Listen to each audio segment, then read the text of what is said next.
Hello students, मैं Vasan sir E2E classes में आप सबका स्वागत करता हूं। आज हम आपके साथ शेयर करने जा रहे हैं conceptual part of death of A partner. जब एक पार्टनर डेथ करता है तो उसकी कॉन्सेप्चुअल पार्ट क्या होती है। मतलब क्या होता है कि आप सीधे हिसाब बनाते हैं तो वो कंफ्यूजिंग वाली बात होती है। आपको पहले क्या करना है कि आपको एक रोड मैप अपने दिमाग में तैयार करना है। वही रोड मैप हम आपको समझाने जा रहे हैं कि किसके बाद क्या क्या स्टेप आपने लेने हैं। वन बाय वन आप शुरू से अंत तक देखिए, आपको सारी बातें क्लियर हो जाएंगी।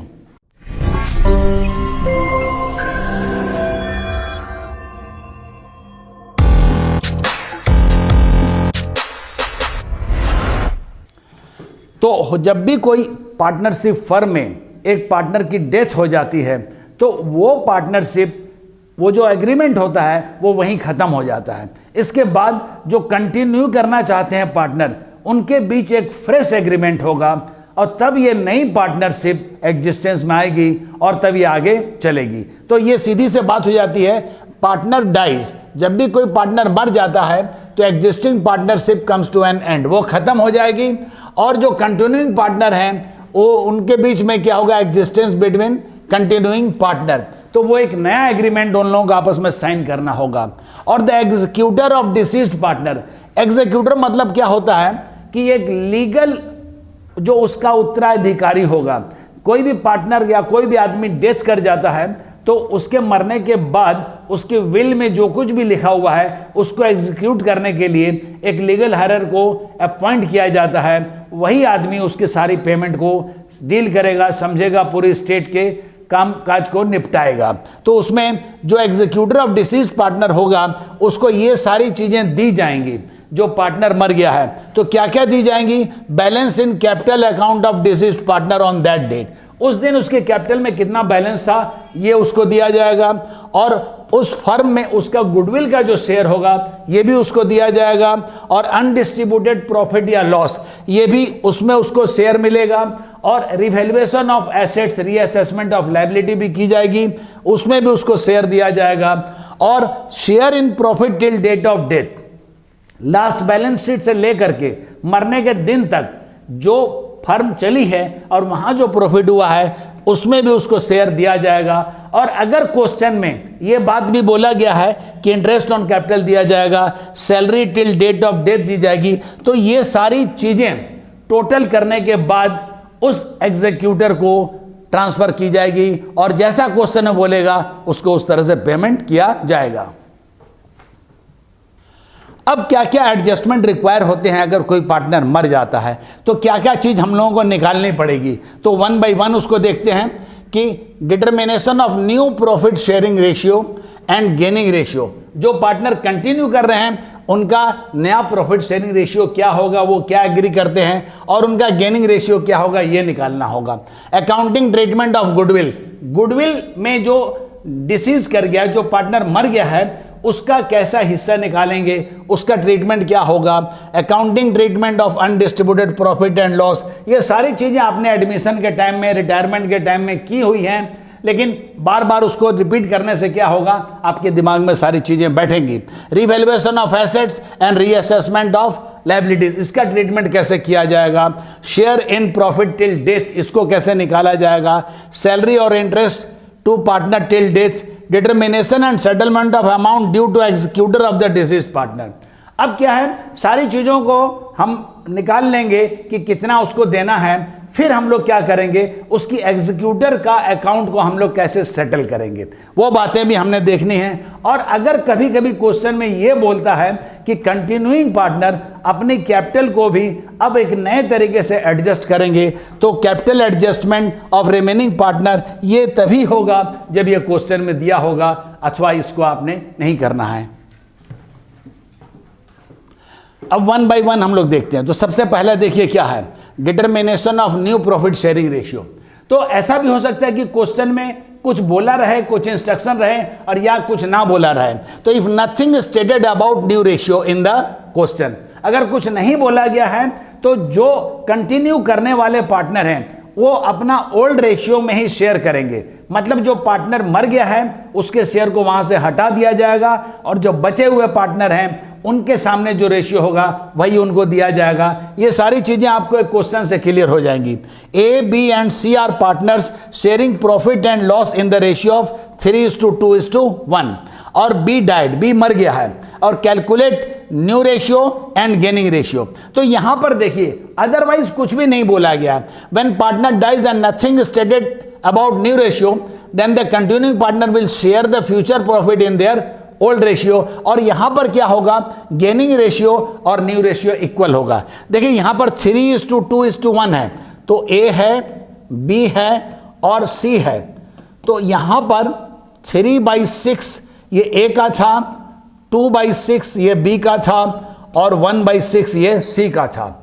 और यहां बता रहा है कि बी डाइड, तो जब बी मर गया है तो बी के शेयर को आप यहां से हटा दो, तो बच रहा है क्या, ए और सी। तो ए और सी का हम लोगों का रेशियो बच रहा है 3:1। तो ये 3:1 जो हो जाएगा ये न्यू रेशियो हो जाएगा ए और सी का। मतलब जो पार्टनर मर गया है उसको एग्जिस्टिंग रेशियो में से हटा दिया जाएगा और जो बचा हुआ पार्ट होगा उसको हम लोग निकालेंगे। तो ये 3:1 हुआ, तो 3 और 1 4, तो ये 3/4 हो जाएगा और इसका 1/4 हो जाएगा। फिर से यहां पर देख लीजिए कि 3:2:1 था, बी मर गया है उसको आप हटा दीजिए, बचा हुआ पार्ट क्या हो गया 3:1। और 3:1 को जब ए और सी में आप करेंगे तो 3/4 एंड 1/4, यही उसका न्यू रेशियो भी होगा और यही उनका गेनिंग रेशियो भी होगा। ये आपने याद रखना है। कभी कभी क्वेश्चन में एक स्पेसिफिक इंस्ट्रक्शंस दिया रहेगा कि जो पार्टनर मर गया है उसके शेयर को कंटिन्यू करने वाले पार्टनर ने इस रेशियो में आपस में बांटा या उसको परचेज किया या उसको एक्वायर किया, उसका रेशियो दे देगा। इसमें बहुत सारे डिफरेंट सिचुएशन के हिसाब से काम होगा। कभी कभी जो बच गए पार्टनर हैं उसमें सिर्फ एक पार्टनर ही उसके शेयर को ले, या ऐसा भी हो सकता है कि दोनों ही पार्टनर एक एग्रीड रेशियो के हिसाब से ले। तो जो क्वेश्चन में इंस्ट्रक्शन होगा उसके हिसाब से आपने काम करना है। अभी आपको हम सिर्फ एक सिंपल हिसाब से दिखा रहे हैं, सिंपल एग्जांपल से दिखा रहे हैं। बाद में जब एक क्वेश्चन बनाएंगे हम लोग तो हर तरह के सिचुएशन पर हम लोग डिस्कस करेंगे। तो जो भी इंस्ट्रक्शन रहेगा, स्पेसिफिक इंस्ट्रक्शन अगर दिया हुआ है तो वो उस हिसाब से हम काम करेंगे। A, B and C are partner sharing profit in the ratio of this, ये उनका ओल्ड रेशियो था। और ए डाइड, ए मर गया है और his share is taken up by B and C.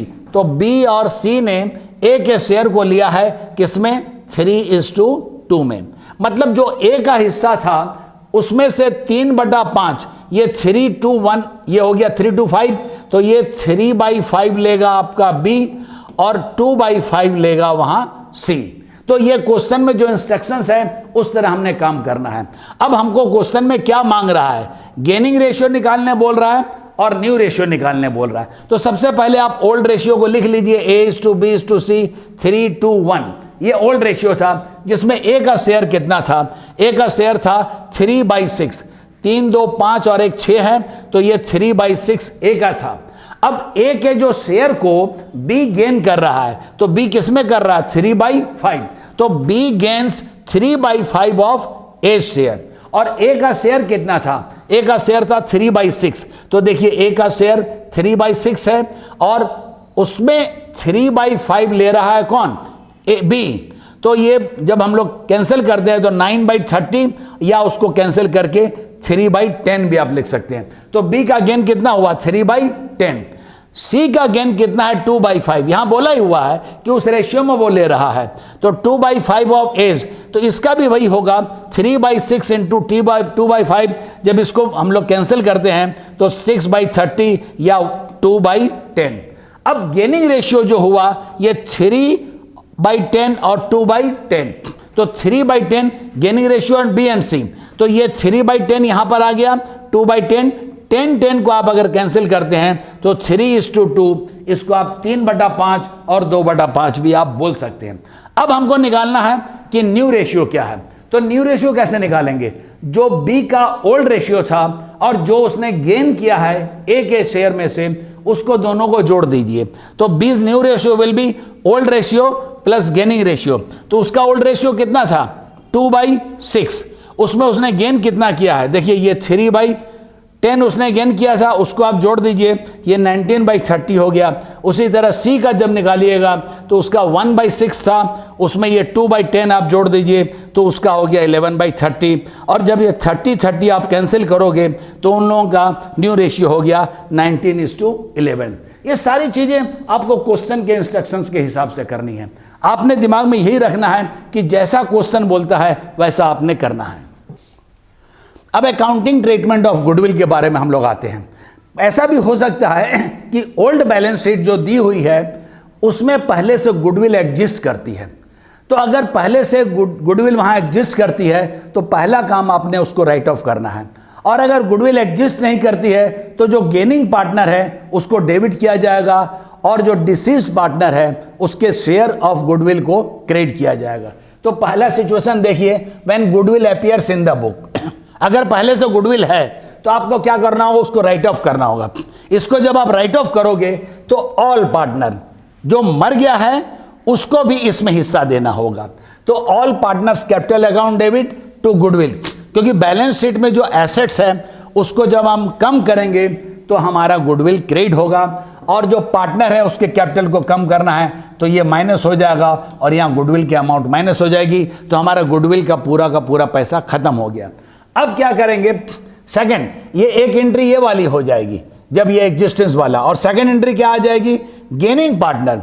तो जो पार्टनर गेन कर रहा है, तो जो मर गया है पार्टनर, जो डेथ हो गई है जिसके, जो डिसीज्ड पार्टनर है, उसके अकाउंट को क्रेडिट किया जाएगा, क्योंकि उसको गुडविल में हिस्सा चाहिए और उसको उसके शेयर के बराबर चाहिए। और ये शेयर कौन देगा? वही पार्टनर देगा जो गेन किया है। तो गेन करने वाले पार्टनर को हम लोग डेबिट करेंगे और डिसीज्ड पार्टनर्स कैपिटल अकाउंट को हम लोग क्रेडिट करेंगे। इससे इसके कैपिटल घट जाएगी और इसकी कैपिटल बढ़ जाएगी। अब ऐसा भी हो सकता है कि गुडविल पहले से एग्जिस्ट नहीं करती है। अगर गुडविल पहले से एग्जिस्ट नहीं करती है तो सीधा आपको गेनिंग पार्टनर्स कैपिटल अकाउंट को डेबिट करना होगा और डिसीज पार्टनर के कैपिटल अकाउंट को क्रेडिट करना होगा, क्योंकि यहां राइट ऑफ वाली एंट्री नहीं होगी। अब accounting treatment of undistributed profit and loss, जो पुरानी बैलेंस शीट होती है उसमें कुछ ऐसी चीजें रहती हैं जो बैलेंस शीट में ही शो की गई हैं, अभी तक उनको सभी पार्टनर के कैपिटल अकाउंट में ट्रांसफर नहीं किया गया है। तो अनडिस्ट्रीब्यूटेड प्रॉफिट उसी को बोला जाता है। इसमें जनरल रिजर्व में कुछ पैसा रखा हुआ था, तो जब पार्टनर मर गया है तो उसका जो एग्जीक्यूटर होगा वो बोलेगा इसमें हमको उसका शेयर चाहिए। इसी तरह और भी कोई रिजर्व हो सकता है, उसमें भी उसको हिस्सा चाहिए। अगर profit and loss account liability side में है तो वो प्रॉफिट होती है, और अगर प्रॉफिट एंड लॉस अकाउंट आपका एसेट साइड में है तो वो लॉस होता है। तो इस प्रॉफिट में भी उसको हिस्सा मिलेगा और इस लॉस में भी उसको हिस्सा देना पड़ेगा। ये वर्कमैन कंपनसेशन रिजर्व और इन्वेस्टमेंट फ्लक्चुएशन रिजर्व, ये ऐसे कुछ रिजर्व रखे जाते हैं जो इमरजेंसी के दौरान या मार्केट फ्लक्चुएशन के टाइम हम लोग उसको एडजस्ट करते हैं। ये दोनों चीजें तभी बांटी जाएंगी या तभी उसमें डिसीज पार्टनर को शेयर मिलेगा अगर यहां पर सरप्लस होगा। अगर यहां सरप्लस होगा तभी उसको शेयर मिलेगा, अगर यहां सरप्लस नहीं है तो उसको शेयर इसमें नहीं मिलेगा। उसी तरह अनडिस्ट्रीब्यूटेड लॉस में, इस लॉस में उसको हिस्सा देना होगा। डेफर्ड रेवेन्यू एक्सपेंडिचर हो, एडवर्टीजमेंट सस्पेंस अकाउंट हो, इन सारी चीजों में जो पार्टनर मर गया है उसके अकाउंट में से उतना पैसा काटा जाएगा, उसको उतने अमाउंट से डेबिट किया जाएगा। अब इसकी एंट्री क्या होगी? ये जो अनडिस्ट्रीब्यूटेड प्रॉफिट और लॉस को जब बांटेंगे उसकी एंट्री क्या होगी? अनडिस्ट्रीब्यूटेड प्रॉफिट को जब बांट रहे हैं तो उसको आप डेबिट करोगे। ये लायबिलिटी साइड में था, इसका क्रेडिट बैलेंस था, जब उसको डेबिट करते हैं तो उसका बैलेंस घट जा रहा है। और ये जो हमको बांटना है तो ये सारी चीजें हमको ऑल पार्टनर को दी जाएगी, सभी पार्टनर में बांट दीजिए। अगर क्वेश्चन ने बोला होगा कि नहीं सिर्फ डिसीज पार्टनर को देना है तब सिर्फ डिसीज को आप दीजिएगा। लेकिन क्वेश्चन में अगर कुछ नहीं बोला हुआ है तो सारे पार्टनर के बीच आप इसको बांटिए। तो ये अनडिस्ट्रीब्यूटेड प्रॉफिट आपने नहीं लिखना है, जो आइटम होगा, जैसे जनरल रिजर्व है तो वो लिखना है, अदर रिजर्व है तो वो लिखना है, प्रॉफिट लॉस है तो वो लिखना है, वर्कमैन कंपनसेशन, इन्वेस्टमेंट, जो आइटम होगा। ये आपका कंसेप्ट है कि अनडिस्ट्रीब्यूटेड प्रॉफिट को सभी पार्टनर के बीच में बांटा जा रहा है, तो यहां पर आपने डेबिट करना है उसी आइटम को जिस आइटम को बैलेंस शीट के लायबिलिटी साइड में दिखाया गया है, और सभी पार्टनर को क्रेडिट करेंगे क्योंकि उनकी कैपिटल अभी क्या होगी, बढ़ेगी। अब इसी तरह अनडिस्ट्रीब्यूटेड लॉस को हम लोग करेंगे। जब अनडिस्ट्रीब्यूटेड लॉस को हम बांटेंगे तो सभी पार्टनर की कैपिटल घट जाएगी और ये अनडिस्ट्रीब्यूटेड लॉस को क्रेडिट करना है। लेकिन वहां भी अनडिस्ट्रीब्यूटेड लॉस नहीं लिखना है, आपने अगर प्रॉफिट लॉस है तो उसको लिखना है, डेफर्ड रेवेन्यू एक्सपेंडिचर है, एडवर्टीजमेंट सस्पेंस है, जो भी आइटम एसेट साइड में अनडिस्ट्रीब्यूटेड प्रॉफिट लॉस के रूप में शो कर रहा है, उसी आइटम को आपने वहां पर लिखना है और सभी पार्टनर को आपने डेबिट करना है। इसके बाद जिस तरह नया पार्टनर आता है या कोई पार्टनर रिटायर करता है तो सारी एसेट्स को रिवैल्यू किया जाता है। Revaluation is a nominal account. जब भी मैटर ऑफ लॉस होगा इसको डेबिट किया जाएगा, जब भी मैटर ऑफ बेनिफिट होगा इसको क्रेडिट किया जाएगा। तो revaluation of assets and reassessment of liabilities. तो यहां पर देखिएगा कि रिवैल्यूएशन इज नॉमिनल अकाउंट और उसको डेबिट या क्रेडिट मैटर ऑफ प्रॉफिट और लॉस पर करते हैं। जैसे for decrease in value of assets, अगर किसी वैल्यू ऑफ एसेट्स का वैल्यू घटता है तो ये मैटर ऑफ लॉस है, या increase in value of liability तो ये भी आपके लिए लॉस का बात है, क्योंकि आपका दायित्व क्या हो रहा है, बढ़ रहा है। तो ये दोनों ही सिचुएशन में लॉस की बात हो रही है तो रिवैल्यूएशन अकाउंट डेबिट किया जाएगा क्योंकि ये नॉमिनल अकाउंट है। और इंडिविजुअल एसेट्स, अगर बिल्डिंग का दाम घटा, मशीन का दाम घटा तो उसको लिखिएगा। अगर कोई लायबिलिटी बढ़ी, लोन बढ़ गया, क्रेडिटर्स का अमाउंट बढ़ गया, उसी तरह अगर कोई आउटस्टैंडिंग एक्सपेंसेस अगर है तो ये जो भी रिलेटेड होगा, जैसे सैलरी आउटस्टैंडिंग, रेंट आउटस्टैंडिंग, जो भी होगा आपने वो लिखना है। तो ये भी एंट्री आपने एक करनी है। और इसी में अगर बेनिफिट की बात होगी तो रिवर्स हो जाएगा। For increase in value of assets और decrease in value of liability, assets का दाम बढ़ा तो फायदा का बात है और लायबिलिटी अगर घटती है तो भी हमारे लिए फायदा का बात है। तो इंडिविजुअल एसेट्स का वैल्यू अगर बढ़ता है तो उसको डेबिट करेंगे, लायबिलिटी अगर हमारी घट रही है तो उसको हम लोग डेबिट करेंगे। और यदि कोई प्रीपेड है, अगर आपने प्रीपेड इंश्योरेंस है, प्रीपेड रेंट है, उसको भी आप डेबिट करोगे और रिवैल्यूएशन को आप क्रेडिट करोगे। इसके बाद आप क्या करोगे, रिवैल्यूएशन का एक लेजर बनाओगे और उसको बैलेंस करके उसका प्रॉफिट या लॉस मालूम करोगे। अगर क्रेडिट साइड बढ़ता है तो प्रॉफिट होगा और अगर डेबिट साइड बढ़ेगा तो वो लॉस होगा, जिसको सभी पार्टनर के बीच में आपने ट्रांसफर करना है। तो यहां पर देखिए, if credit side of revaluation exceeds it will be profit, तो रिवैल्यूएशन को डेबिट करेंगे, ऑल पार्टनर को क्रेडिट करेंगे, इनकी कैपिटल बढ़ जाएगी। और अगर डेबिट साइड ऑफ रिवैल्यूएशन बढ़ता है तो ये क्या हो जाएगा, लॉस। और तब क्या करना होगा, ऑल पार्टनर की कैपिटल को डेबिट किया जाएगा, उसकी कैपिटल घट जाएगी और रिवैल्यूएशन को हम लोग क्रेडिट करेंगे। तो इस तरह आपने देखा रिवैल्यूएशन का काम भी अकाउंट बनाने के बाद प्रॉफिट और लॉस को पार्टनर के बीच में ट्रांसफर कर दिया जाएगा। अब देखिए, जो पार्टनर मर गया है तो लास्ट बैलेंस शीट से लेकर के उसके मरने के दिन तक का जो बिजनेस चला है उसमें जो प्रॉफिट हुआ है उसमें भी उसको शेयर मिलेगा। मान लीजिए हमारा अकाउंटिंग ईयर जो था वो 1 अप्रैल से लेकर के, ये मान लीजिए 1 अप्रैल 23 से लेकर के ये चलता है मान लीजिए 31 मार्च 24 तक, तो ये 1 साल का ये पीरियड है। और मान लीजिए वो पार्टनर जो मरा है वो 1 जुलाई को मरा है, 1 जुलाई 23 को मरा है, तो 1 अप्रैल से लेके 1 जुलाई, तो अप्रैल से मई, जून, जुलाई, तो ये 3 महीने, तो 3 मंथ जो है, तो 3 मंथ हमारी बिजनेस चली है। तो इस बिजनेस के चलने में जो प्रॉफिट हुआ है उसमें भी जो डिसीज पार्टनर है उसको शेयर मिलेगा। अब हम लोग उसी को देख रहे हैं कि share of deceased partner in profit till date of death, तो मरने के दिन तक। तो असल बात क्या है कि जिस दिन वो मरेगा 3 महीने में तो हम लोग फाइनल अकाउंट नहीं बनाएंगे, कंपनी का फाइनल अकाउंट उस दिन नहीं बनाया जाएगा, प्रॉफिट लॉस नहीं पता की जाएगी, क्योंकि वो बीच में है। फाइनल अकाउंट जब भी बनता है वो ईयर एंड में बनता है और उस दिन हम लोग PL account, trading account, balance sheet वगैरह सब बना के पता करते हैं। यहाँ पर क्या किया जाएगा, उसको एक एस्टिमेट किया जाता है जिसके दो तरीके हैं। तो पहला तरीका है उसको एक टाइम बेसिस पर हम प्रॉफिट को एस्टिमेट करेंगे और जो डिसीज पार्टनर है उसके शेयर को निकाल के उसको देंगे। और या नहीं तो दूसरा तरीका है जिसको बोलते हैं टर्नओवर बेसिस या सेल बेसिस। तो ये दोनों बेसिस के हिसाब से हम उसको उसका शेयर निकालेंगे। तो पहला क्या होता है, टाइम बेसिस। टाइम बेसिस में आपको क्या होगा कि क्वेश्चन में बोल देगा कि लास्ट ईयर की प्रॉफिट या लास्ट 2 ईयर के एवरेज की प्रॉफिट के बराबर हम लोग इस साल की प्रॉफिट को मान लेंगे। तो जो आपको दिया रहेगा क्वेश्चन में कि एवरेज प्रॉफिट, तो वो एवरेज प्रॉफिट का आप पहले लिख लीजिए और फिर प्रोपोर्शनेट पीरियड से उसको गुना कीजिए। जैसे यहां पर आपका 3 महीना था तो 3/12 आप करोगे। जैसा क्वेश्चन रहेगा उस तरह आपने करना है। और उसके बाद जो शेयर ऑफ डिसीज्ड पार्टनर है, जो पार्टनर मर गया है उसके शेयर को आप वहां पर निकालिएगा। जो पार्टनर मर गया है उसके शेयर को आप वहां पर निकालिएगा। तो इस तरह हम लोग टाइम बेसिस पर उसके प्रॉफिट को, उसके शेयर ऑफ प्रॉफिट को हम लोग निकाल करके कैलकुलेट कर लेंगे। दूसरा तरीका क्या है, ऑन टर्नओवर बेसिस, मतलब सेल बेसिस पर।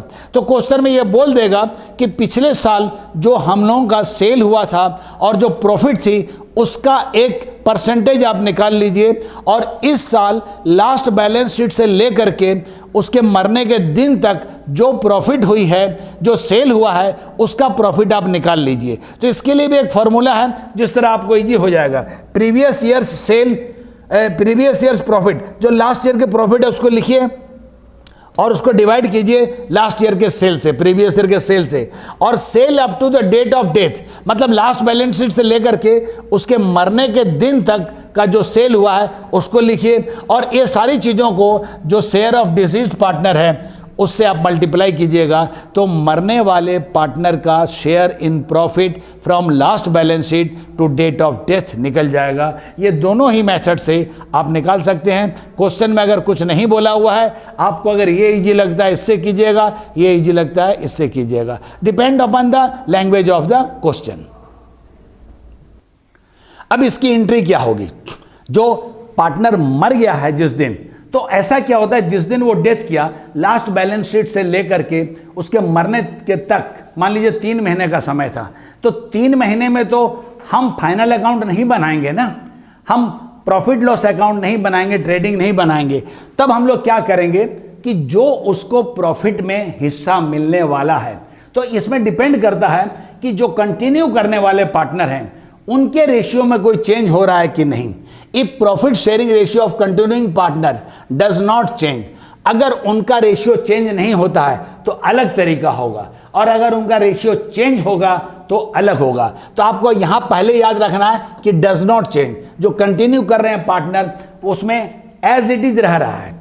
तो वहां पर क्या हो जाएगा, अगर प्रॉफिट होती है तो profit and loss suspense account debit किया जाएगा। ये profit and loss suspense account क्या है, क्योंकि ये एक एस्टिमेट किया जाएगा कि जो हमने ऑन टाइम बेसिस पर निकाली प्रॉफिट या हमने ऑन टर्नओवर बेसिस पर प्रॉफिट निकाली, तो वो प्रॉफिट कभी राइट भी निकल सकती है, थोड़ा कम बेसी भी हो सकता है, इसलिए वहां हमको डाउट है, इसलिए उसको profit and loss suspense account बोला जाएगा। और डिसीज्ड पार्टनर के कैपिटल अकाउंट को हम क्रिएट करेंगे। जब भी कोई पार्टनर मरता है तो उसके जितने भी एडजस्टमेंट होते हैं वो सारे उसके कैपिटल अकाउंट में ट्रांसफर किए जाते हैं, और उसका अगर करंट अकाउंट में कुछ बैलेंस था तो उसको डायरेक्ट कैपिटल अकाउंट में ट्रांसफर कर दिया जाता है, और कैपिटल अकाउंट के बैलेंस को हम उसके एग्जीक्यूटर के अकाउंट में ट्रांसफर करके या तो उसको पेमेंट कर देते हैं lump sum at that time only, और ऐसा भी हो सकता है कि उसको हम लोग इंस्टॉलमेंट में पेमेंट करेंगे। जैसा सिचुएशन होगा वैसा हम लोग काम करते हैं। और अगर लॉस होगा तो उल्टा काम हो जाएगा कि डिसीज पार्टनर की कैपिटल को हम लोग कम कर देंगे और profit and loss suspense account को हम लोग क्रिएट कर देंगे। अब यहां पर याद रखिएगा कि profit and loss account, suspense account अगर लेकर चलते हैं तो अगर इसका डेबिट बैलेंस है, देखिए यहां पर ये डेबिट है, अगर इसका डेबिट बैलेंस होगा तो कंटिन्यूइंग पार्टनर की जो नई बैलेंस शीट बनेगी उसके एसेट्स में उसको शो किया जाएगा, जिसको हमने यहाँ नोट में दे दिया है कि debit balance of profit and loss suspense account will appear in balance sheet asset side. और यही अगर क्रेडिट बैलेंस होगा, जैसे इस सिचुएशन में क्रेडिट बैलेंस है, तो it will appear in the balance sheet liability side, तब ये बैलेंस शीट की लायबिलिटी साइड में शो की जाएगी। अब देखिए, अगर if profit sharing ratio of continuing partner change, अगर कंटिन्यूइंग पार्टनर के प्रॉफिट लॉस रेशियो जो था उसमें अगर कुछ चेंजेस हो जाते हैं, तो जो डिसीज्ड पार्टनर, जो पार्टनर मर गया है, तो उसको प्रॉफिट में जो भी हिस्सा मिलेगा उसको वही पार्टनर बियर करेगा जिसको गेन हो रहा है, जिसने उसके सारे शेयर को लिया है। अगर दोनों ने लिया है तो जिस रेशियो में लिया है तो दोनों पार्टनर को ही डेबिट किया जाएगा। फॉर प्रॉफिट होगा तो गेनिंग पार्टनर के कैपिटल को डेबिट करके उसके कैपिटल को कम किया जाएगा और डिसीज पार्टनर के कैपिटल को क्रेडिट करके उसको बढ़ाया जाएगा। अगर ये लॉस होगा तो डिसीज पार्टनर के कैपिटल को कम किया जाएगा और गेनिंग पार्टनर के कैपिटल को बढ़ाया जाएगा, क्रेडिट करके उसको हम लोग बढ़ा देंगे। तो ये एंट्री तभी होगी जब profit loss ratio of continuing partner change. अब देखिए, डिसीज्ड पार्टनर, जो पार्टनर मर गया, उसको क्या क्या मिलना चाहिए था, कितना अमाउंट वो फर्म से पाता है। इसके लिए अच्छा ऐसा हो कि आप उसका एक लेजर बना दीजिए, डिसीज्ड पार्टनर्स कैपिटल अकाउंट आप बना दीजिए। उसके क्रेडिट साइड में बैलेंस बीडी, अगर ओपनिंग बैलेंस जो कैपिटल का था और अगर करंट अकाउंट में क्रेडिट बैलेंस था उसको भी ट्रांसफर कीजिए। शेयर इन अनडिस्ट्रीब्यूटेड प्रॉफिट जो उसको मिला है, शेयर इन रिवैल्यूएशन उसको जो मिला है, रिमेनिंग पार्टनर्स कैपिटल या करंट अकाउंट वो शेयर इन गुडविल के लिए जो गुडविल में शेयर मिलता है उसको, उसकी एंट्री से ये बात आएगी। Share in profit till date of death और सैलरी और इंटरेस्ट। तो जो भी पार्टनर मर गया है उसको जितना भी चीज मिलेगा वो सारी चीजें हम लोग क्रेडिट साइड में लिखते हैं। क्रेडिट साइड में वो सब आइटम है जो उस पार्टनर के एग्जीक्यूटर को मिलनी है और डेबिट साइड में वो लिखा जाएगा कि जो अमाउंट हमने डिसीज्ड पार्टनर के कैपिटल अकाउंट में से काटनी है। तो जैसे मान लीजिए करंट अकाउंट का डेबिट बैलेंस है तो वो इधर आ जाएगा। अगर अनडिस्ट्रीब्यूटेड लॉस है, रिवैल्यूएशन में लॉस है, ड्राइंग किया है अगर उसने, उसमें इंटरेस्ट ऑन ड्राइंग है, तो मान लीजिए ये जितना भी चीज यहां पर होगा, तो ये मान लीजिए अगर हम बी मानते हैं और इसको अगर हम मान लेते हैं ए, तो ए माइनस बी जो होगा ये उसके एग्जीक्यूटर के अकाउंट में ट्रांसफर कर दिया जाएगा। डिसीज्ड पार्टनर्स एग्जीक्यूटर, ये बैलेंसिंग फिगर होगा। मतलब जो उसको मिलना है उसको क्रेडिट साइड में लिखेंगे, जो उससे लेना है उसको डेबिट साइड में लिखेंगे और जो बैलेंसिंग फिगर होगा वो उसके एग्जीक्यूटर के अकाउंट में ट्रांसफर कर दिया जाएगा। और अगर क्वेश्चन में जैसा इंस्ट्रक्शन होगा उस तरह से उसको पेमेंट दी जाएगी या उसको इंस्टॉलमेंट में दिया जाएगा। अब जो हमने अभी बैलेंस पता किया था कि डिसीज पार्टनर के कैपिटल अकाउंट में ये बैलेंस था, इस बैलेंस को आप उसके एग्जीक्यूटर के अकाउंट में ट्रांसफर कीजिएगा। तो इसके सिंपल से एंट्री है कि deceased partner's capital account debit, क्योंकि उसके अकाउंट को हम बंद करेंगे, और to deceased partner's executor's account. और फिर एग्जीक्यूटर अकाउंट को किस तरह पेमेंट करने के लिए बोल रहा है उस तरह काम किया जाएगा। जो पार्टनर के लिए लायबिलिटी हमारी थी वो अब हमारी लायबिलिटी ट्रांसफर हो गई है उसके एग्जीक्यूटर के अकाउंट में, और जैसा क्वेश्चन में रहेगा उस तरह काम हमने करना है। अब देखिए, the balance of deceased partner's capital account will be transferred to his और her executor which will be then paid to executor. तो ये दो तरीका से पेड किया जा सकता है। इन लमसम मतलब एट वंस, एक ही बार उसको दे दिया जाएगा, या इंस्टॉलमेंट में। अगर उसको एक ही बार दिया जाता है तो deceased partner executor account debit to cash या बैंक, जैसा क्वेश्चन में रहेगा आप उसको पेमेंट दे दीजिएगा।